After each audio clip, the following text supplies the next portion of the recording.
നമസ്കാരം, ഗുരുവായൂർ ഡിവോട്ടീസ് ഓൺലൈനിലേക്ക് ഏവർക്കും സ്വാഗതം. ഞാൻ ഇന്നലെ ഒരു വീഡിയോ ചെയ്തിട്ടുണ്ടായിരുന്നു. നാരായണീയം പകർത്തി എഴുതിയിട്ട് ഗുരുവായൂരപ്പനെ സമർപ്പിക്കുക എന്നുള്ളത് നമുക്ക് എല്ലാവർക്കും ഒരുമിച്ച്. അപ്പോൾ അതിൻ്റെ അഭിപ്രായങ്ങളും ചോദിച്ചിട്ടുണ്ടായിരുന്നു കേട്ടോ. അപ്പോൾ നിരവധി പേരാണ് എഴുതാനായിട്ട് ആഗ്രഹം ഉണ്ട് എന്ന് പറഞ്ഞത്. കമൻസ് ചെയ്തിരിക്കുന്നതിൽ ഭൂരിഭാഗത്തിലും, അതായത് 3/4 ഭാഗത്തിലും അധികം പേരെ ചെയ്യുന്നുണ്ട്, ഇഷ്ടപ്പെട്ടു എന്ന് പറഞ്ഞു കേട്ടോ. ഭഗവാൻ എഴുതി സമർപ്പിക്കാനായിട്ട് ആഗ്രഹമുണ്ട് എന്ന് തന്നെയാണ് പറഞ്ഞിരിക്കുന്നത്.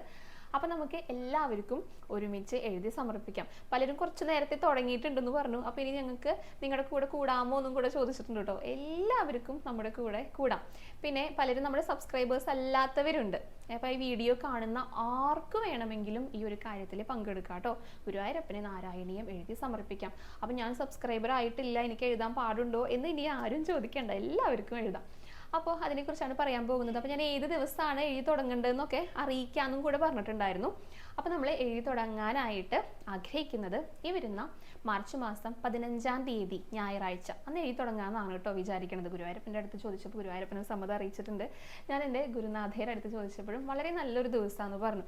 കാരണം അന്ന് മീനമാസം 1-ാം തീയതിയാണ്, 30 ഞായറാഴ്ചയാണ്, പിന്നെ ഏകാദശിയും കൂടിയാണ്. അപ്പോൾ ഭഗവാന്റെ വളരെ വിശേഷപ്പെട്ട ഒരു ദിവസമാണ്. അതുകൊണ്ട് തന്നെ നമുക്ക് അന്ന് എഴുതി തുടങ്ങാം കേട്ടോ, മാർച്ച് 15-ാം തീയതി. പിന്നെ ഞാൻ പറഞ്ഞിട്ടുണ്ടായിരുന്നു ദിവസം ഒരു ശ്ലോകം വെച്ചിട്ട് എഴുതാനായിട്ടാണ് ആഗ്രഹിക്കുന്നതെന്ന്. പക്ഷെ പലരും പറഞ്ഞു അതങ്ങനെ എഴുതുകയാണെങ്കിൽ ഒരുപാട് അങ്ങോട്ട് ദീർഘിച്ചു പോകും. അപ്പം അതുകൊണ്ട് തന്നെ ദിവസം ഒരു ദശകം വെച്ചിട്ട് എഴുതാമെന്നാണ് ആഗ്രഹിക്കുന്നത് കേട്ടോ. അപ്പോൾ 15-ാം തീയതി മുതൽ നമുക്ക് ഓരോ ദിവസവും ഓരോ ദശകം വെച്ചിട്ട് എഴുതാം. അപ്പോൾ 100 ദിവസത്തിൻ്റെ ഉള്ളിൽ അത് മുഴുവനാക്കാനായിട്ട് സാധിക്കും. പിന്നെ ചോദിച്ചിട്ടുണ്ടായിരുന്നു ഇതെങ്ങനെയാണ് എഴുതേണ്ടതെന്നുള്ളതൊന്ന് കാണിച്ചു തരാനായിട്ട്. കാരണം ഞാൻ നാരായണനാമം എഴുതുന്നത് വീഡിയോ ആയിട്ട് കാണിച്ചു തന്നിട്ടുണ്ടായിരുന്നു. അപ്പോൾ അതും കൂടെ ചെയ്യാം, എങ്ങനെയാണ് എഴുതുന്നതെന്നും ഒപ്പം അത് ചൊല്ലേണ്ടത് എങ്ങനെയാണെന്നും കൂടെ ഒരു വീഡിയോ ആയിട്ട് ചെയ്യുന്നതായിരിക്കും കേട്ടോ. അപ്പോൾ അതൊക്കെ നമുക്ക് ചെയ്യാം. എല്ലാവരും എഴുതാനായിട്ട് ഒരുങ്ങിയിരുന്നോളൂ. ഇനിയിപ്പോൾ പുസ്തകം ഇല്ലാത്തവരെ വേറെ ഏതെങ്കിലും രീതിയിൽ സംഘടിപ്പിക്കാനായിട്ട് സാധിക്കുമെങ്കിൽ തീർച്ചയായിട്ടും അത് സംഘടിപ്പിക്കുക.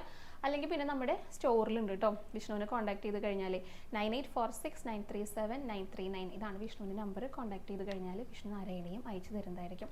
അപ്പോൾ ഇത്രയൊക്കെ കാര്യങ്ങളാണ് ശ്രദ്ധിക്കാനായിട്ടുള്ളത്.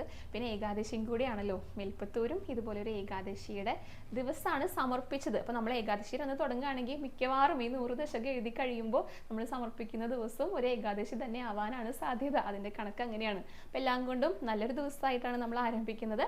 അപ്പോൾ നമുക്ക് ഈ വരുന്ന മാർച്ച് 15-ാം തീയതി നാരായണീയം പകർത്തി എഴുതുന്നത് ആരംഭിക്കാം കേട്ടോ.